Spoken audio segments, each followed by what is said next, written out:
The CFO called me, just a secretary, after I found a $50K discrepancy. So I gathered every fraudulent line, filed a whistleblower report, and watched him panic when the auditors showed up asking for all records signed by you. The moment the audit team walked through the glass doors of our Phoenix office, everything in the building shifted. People froze mid-sentence. Phones stopped ringing. Even the hum of the printers sounded nervous. And I just sat at my little desk outside the executive suite, pretending to type, while my heart pounded so hard I thought it might shake the stapler. Because I already knew exactly why they were here. 3 days earlier, our CFO, Mark Dalton, had leaned over my chair, tapped my keyboard like I was a child playing with a toy, and said, "You're just a secretary. Let the grown-ups handle accounting questions." He said it loud. Loud enough for the other admins to hear. Loud enough that I felt my face burn in that embarrassing, powerless way I hadn't felt since high school. And the whole time, he was smiling with that smug, I run this place expression he wore like a suit. But he didn't know something. He didn't know that I had already printed everything. He didn't know I had copies, paper copies, of every altered line item, every suspicious vendor payout, every adjustment that kept showing up right before quarterly bonus evaluations. $50,000 didn't just evaporate into thin air. It was moved. Intentionally. And not by me. He also didn't know that the just a secretary he dismissed had spent 6 years studying accounting at night school before life kicked my ribs in and derailed everything. He didn't know that I recognized patterns the moment I saw them.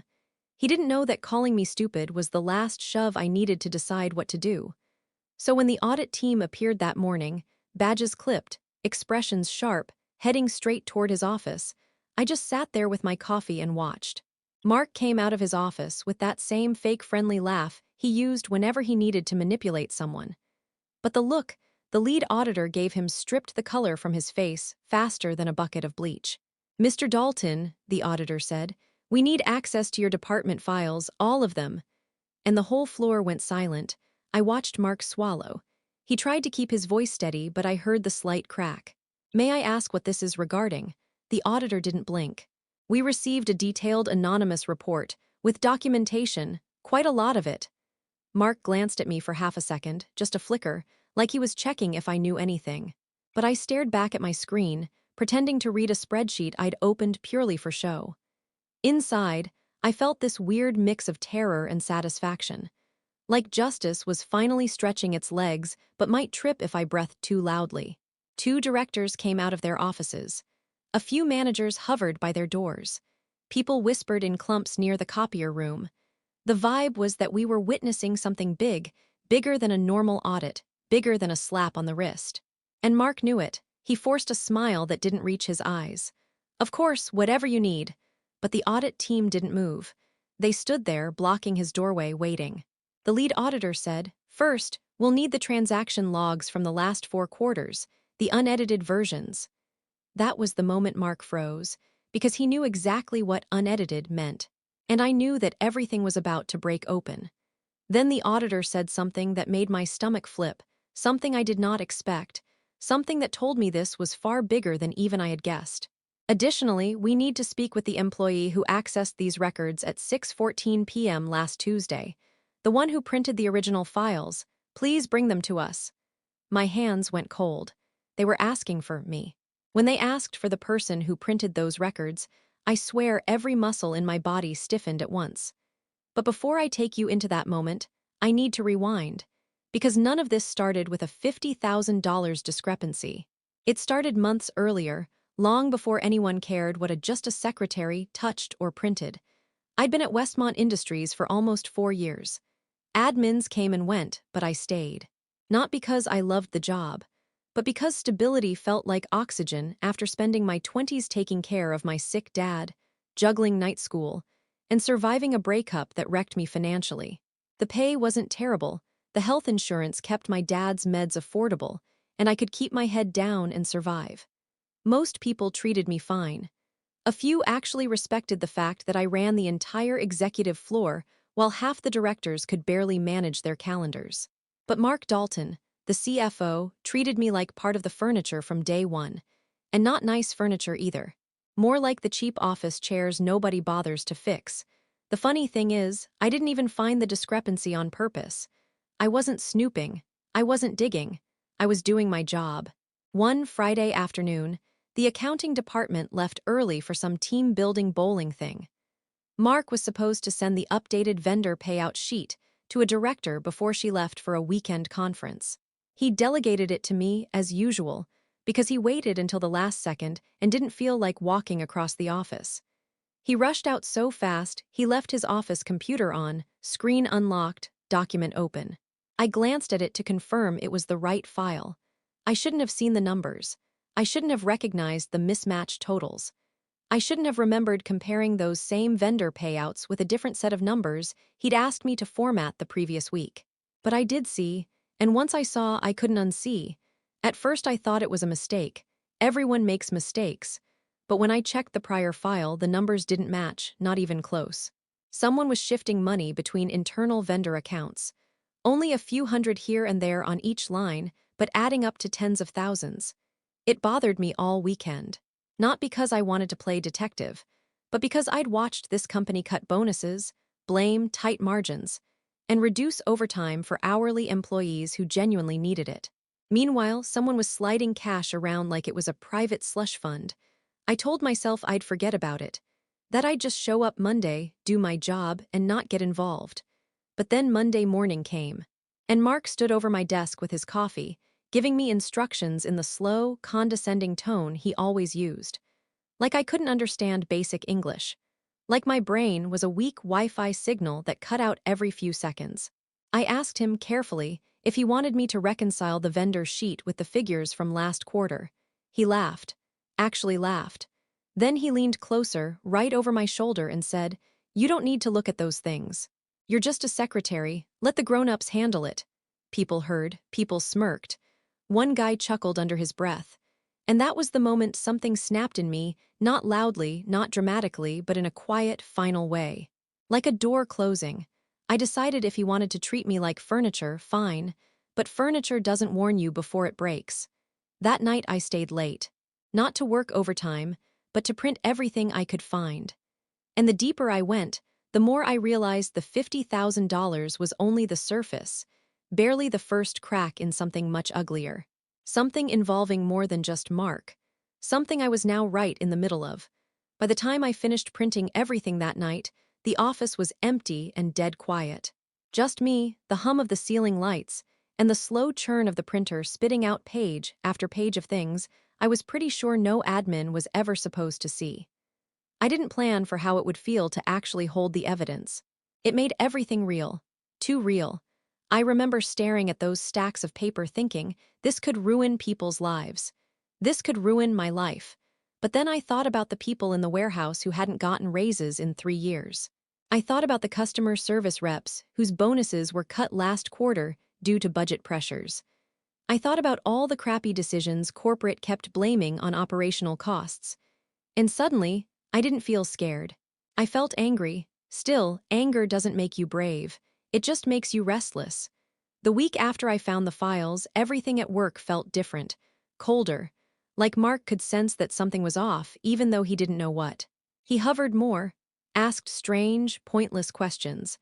Popped by my desk so often I started keeping a folder open just to pretend I was busy. He had always been smug and dismissive, but now he was paranoid. And paranoid people make mistakes. The first slip happened on Wednesday. He was in a meeting with 2 directors, and I was outside the glass conference room typing minutes. They were reviewing quarterly targets when one director said something about the performance bonus pool being lower than projected. I watched Mark stiffen. Then he said, "It's been a tight year. Naturally, the numbers have to be adjusted." Adjusted. My stomach dropped when he said that word, because I'd seen exactly how he adjusted things. The 2 directors pushed back, confused, but Mark steamrolled the conversation like he always did. Except this time, he wasn't smooth. He was jittery, defensive. His hands kept fidgeting with his pen. He didn't look at anyone in the eye. Something was unraveling, and it wasn't just him. Because 2 days later, something else happened, something I didn't understand at the time. I walked into the break room and found Marcy, one of the payroll specialists, crying quietly near the vending machine. Marcy never cried. She was the toughest person in the building. I asked if she needed anything. She wiped her face fast, shook her head, and said, "Just allergies," then bolted. Except I saw it on the table next to her, a printout of payroll logs with highlighted inconsistencies. A different department, a different pattern. The same kind of adjustments. It wasn't just accounting. The fraud ran through payroll too. I started noticing things everywhere. Random closed-door meetings, managers snapping at each other. Mark stalking around the office like a man trying to patch leaks in a sinking ship. The whole floor had a tension to it, a tightness, like everyone sensed a storm coming, but no one knew where it would hit. Meanwhile, I kept my head down, said nothing, acted normal. But inside, the fear kept growing. What if someone figured out I printed those documents? What if someone saw me that night? What if someone checked system logs? Then Friday, 4:52 p.m. The real escalation happened. Mark stormed out of his office, slammed his door hard enough to rattle the picture frames, and marched straight to it. I watched him through the glass wall, pointing, yelling in hushed but frantic tones. It pulled something up on the screen. Mark leaned in. His eyes widened. Then his face went white. I knew instantly what he'd found, the access log. He knew someone had pulled those files, but he didn't know who, not yet. He spun around, scanning the office. His eyes passed over everyone until they landed on me, just for a second, but long enough. That was the first moment I felt real fear. Not the nervous kind. The kind that tells you something big is coming. Something you might not be ready for.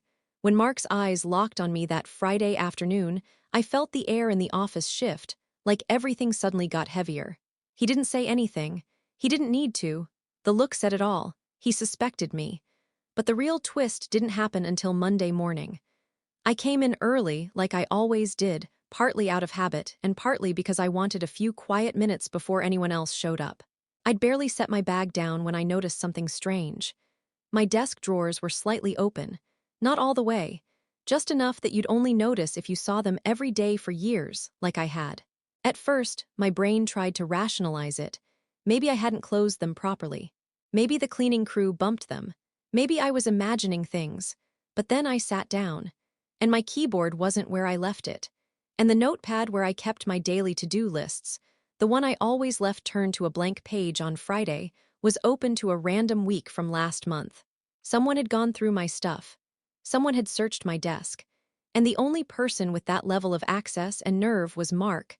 I froze. Completely.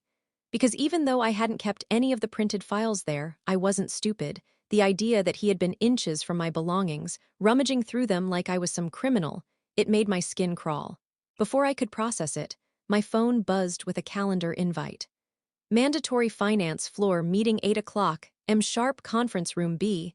I hadn't seen a meeting like that in my entire 4 years at Westmont. People started trickling in around 7:45, whispering, clearly confused. Managers looked tense. Payroll staff looked exhausted, like none of them had slept. Mark came in last. He wasn't wearing his usual confidence.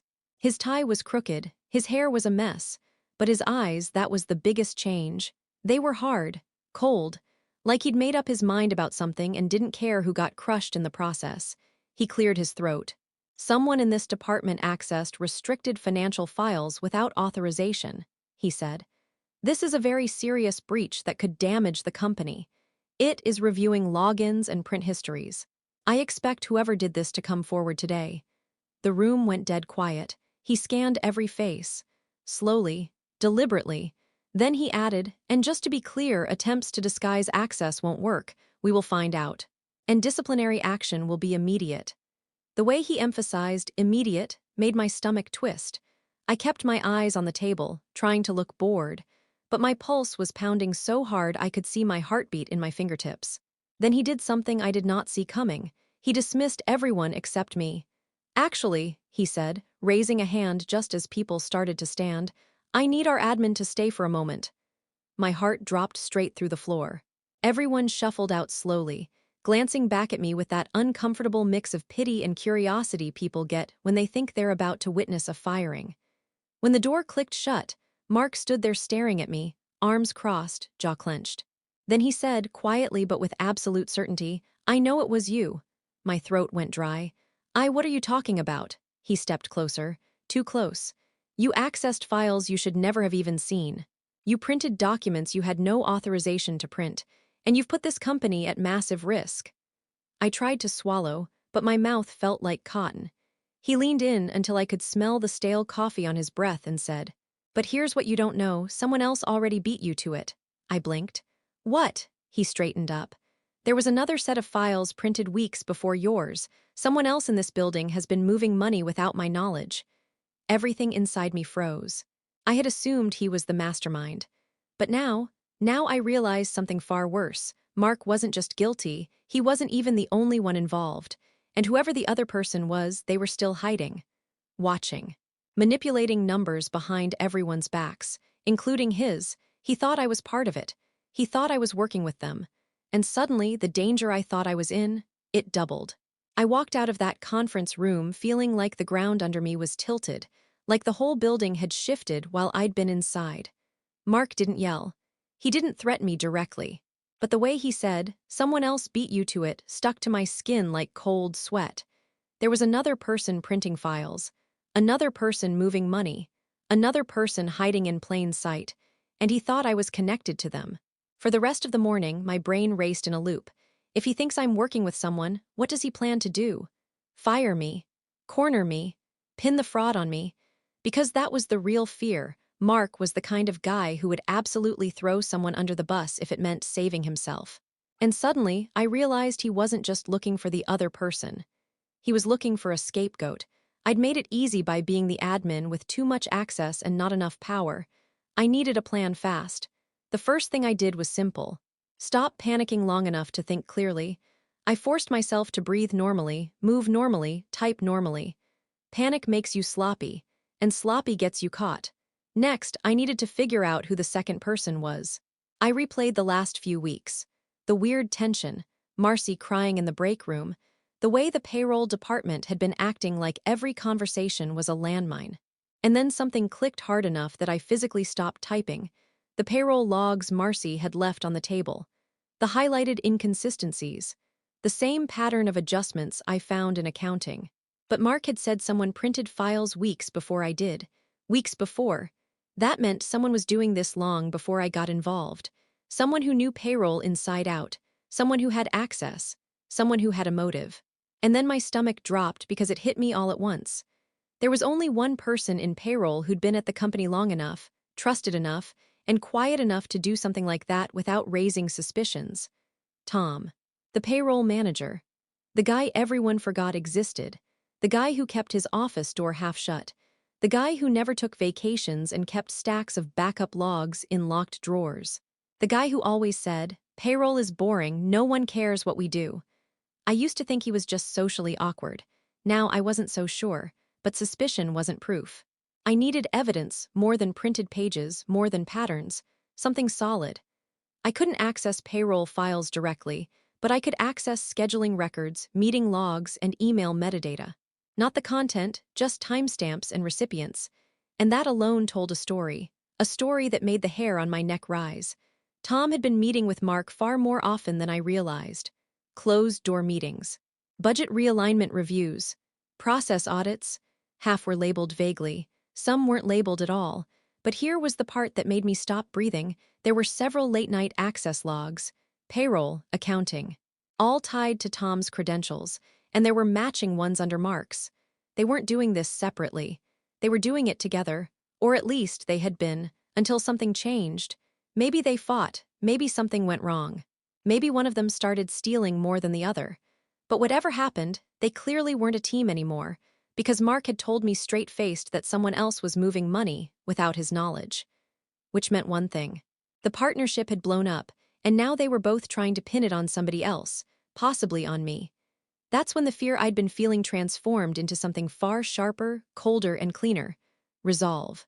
If they were going to use me as a scapegoat, then I needed to hit first. And hit hard, so I started planning. I gathered every printout, every access log, every timestamp, every discrepancy, and kept it in a locked drawer at home. I drafted timelines, charted the money movements, connected the signatures, highlighted every pattern that linked back to both Mark and Tom. I built a case, a real case. One even a corporate lawyer couldn't dismiss. Then, when everything was organized, documented, and undeniable, I prepared the whistleblower packet. Anonymous, complete, devastating, but I wasn't done. Because the second twist. The one I never saw coming, the one that changed everything. It walked right up to me the next morning, leaned over my desk, and whispered, "I know what you did." It wasn't Mark. It wasn't Tom. It was someone I never imagined could be involved. Someone who'd been watching the entire time. When I heard that voice behind me, low, calm, way too close, I felt every muscle in my back lock up. I turned slowly, trying not to look guilty even though my heart was slamming against my ribs. It wasn't Mark. It wasn't Tom.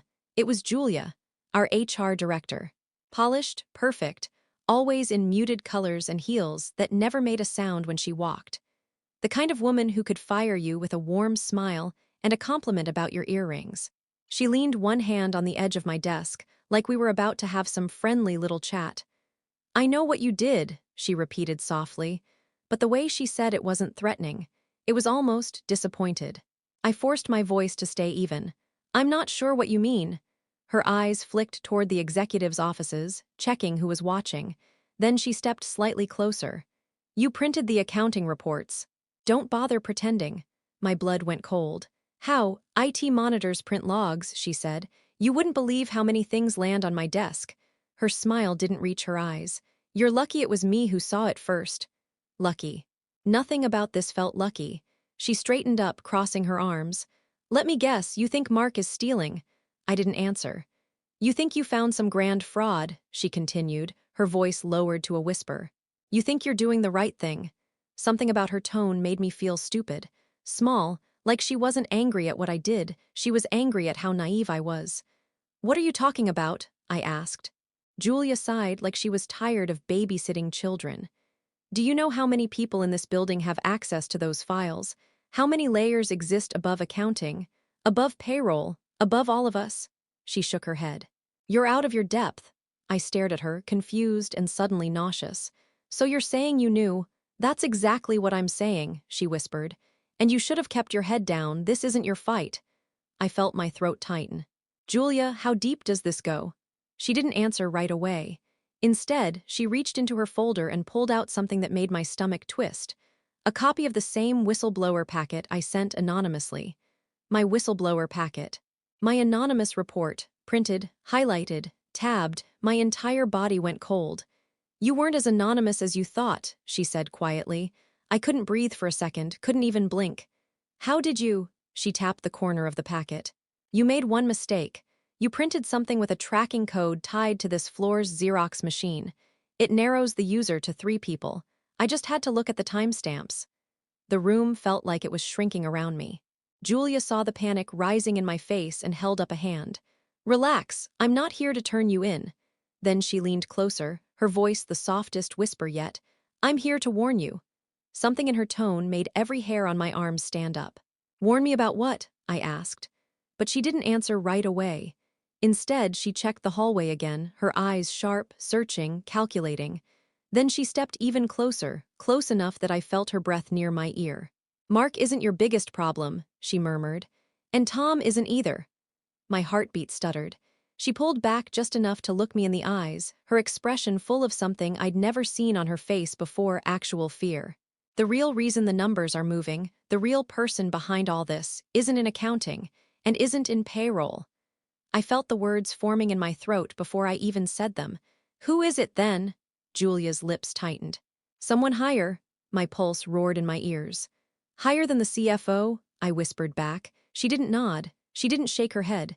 She just held my stare for a full, awful second. And that was all the answer I needed.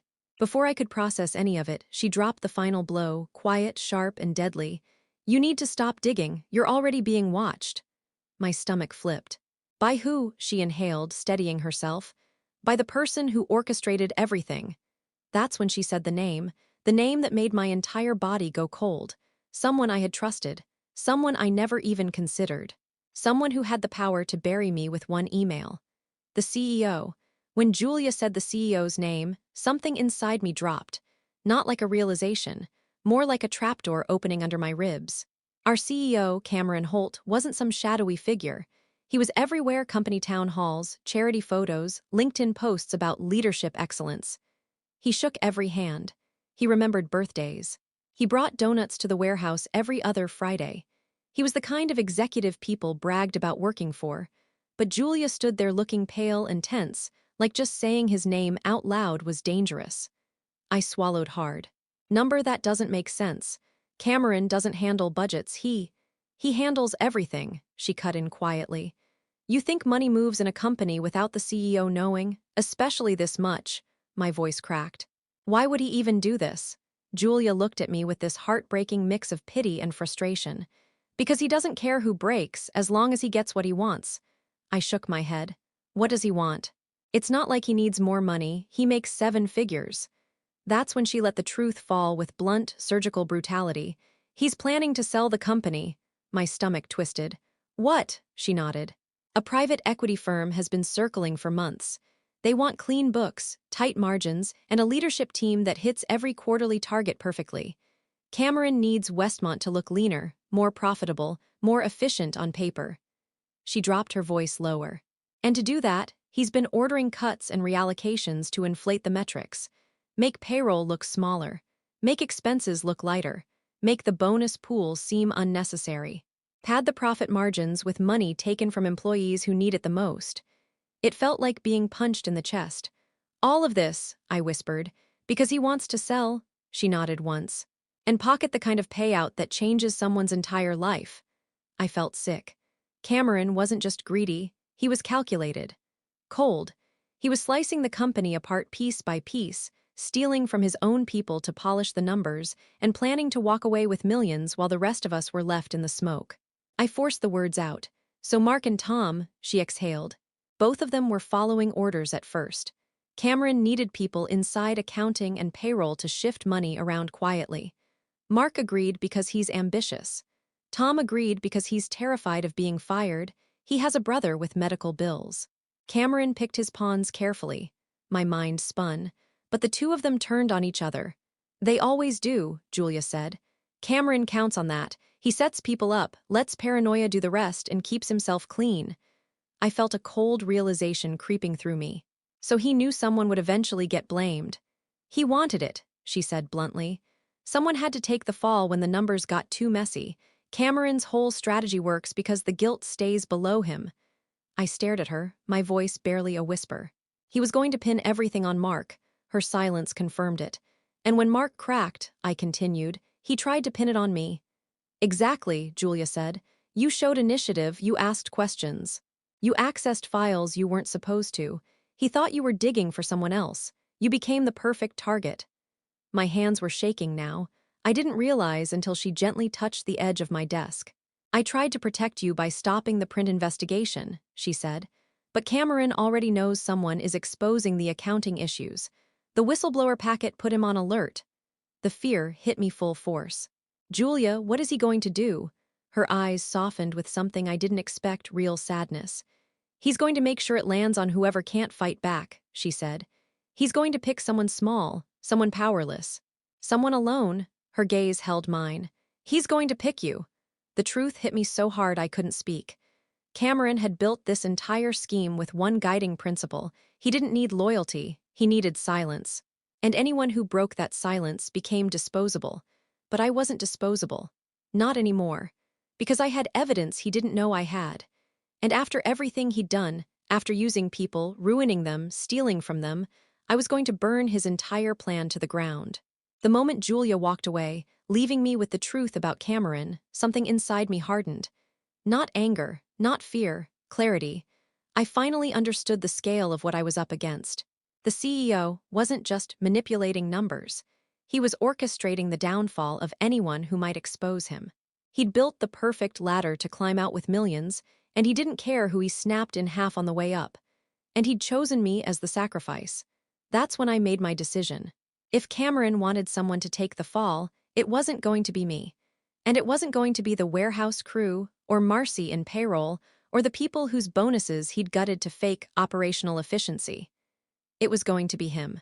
My retaliation plan wasn't loud or dramatic. It was methodical, controlled, ice cold. First, I compiled everything. Not just the files I'd printed, not just the logs I'd found. I pulled every breadcrumb.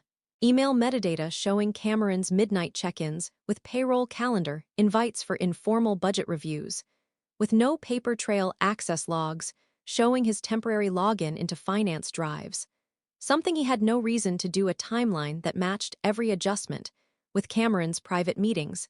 Then I organized it into a 37-page report. Clean, chronological, undeniable. And unlike the first whistleblower report, I didn't send this one anonymously. I attached my name, my direct line, and I sent it to 3 places at once. 1. The State Attorney General's Corporate Crimes Division. 2. The SEC Whistleblower Office. 3. The private equity firm Cameron was selling to. The last one was the most important, because nothing makes a billionaire bleed like ruining his payout. The firm responded first, within 4 hours. They thanked me. Then they forwarded the entire file to their legal department. Then they notified the audit team that they were halting acquisition negotiations, pending a forensic review. By the time I walked in the next morning, a swarm of unfamiliar suits were in the lobby. Cameron wasn't smiling that day. He stormed in at 8:03 a.m., eyes wild, tie undone, throwing his coat onto a chair like it personally betrayed him. I had a front row seat as he was approached by 2 auditors and 1 attorney from the private equity group. "Mr. Holt," one said, "we need to discuss several discrepancies." Cameron froze, then forced a laugh. "This again, my team already." "This isn't about your team," the attorney cut in. "This is about you." I swear the entire floor went silent. They escorted him into conference room A. The door shut. Raised voices followed. 30 minutes later, Mark was marched in. Then Tom. Then 2 board members. My hands were steady the whole time. The final hit came right before lunch, when security walked Cameron out through the lobby, box in hand, face drained, jaw clenched tight enough to crack a tooth. Reporters were already outside. Someone somewhere had leaked. Not me. But I didn't need to. These things move fast when a CEO gets caught cooking the books. Mark resigned that afternoon. Tom cooperated in exchange for immunity. Julia stayed. She deserved to. As for me, I wasn't fired. I wasn't reprimanded. I wasn't even questioned. Instead, the board chair called me into his office. He thanked me. Then he offered to pay for me to finish my accounting degree. Full tuition, no strings. When I walked out of that office, the executive floor felt different. Lighter. Like the storm had finally passed. I went home, sat at my kitchen table, and let out a breath I swear I'd been holding for weeks. And for the first time in a long time, I felt safe. Not because someone protected me, but because I protected myself and took down the people who thought I was too small, too quiet, too insignificant to matter. Turns out that just a secretary was the one who brought the whole empire down. And honestly, it felt damn good to watch it fall.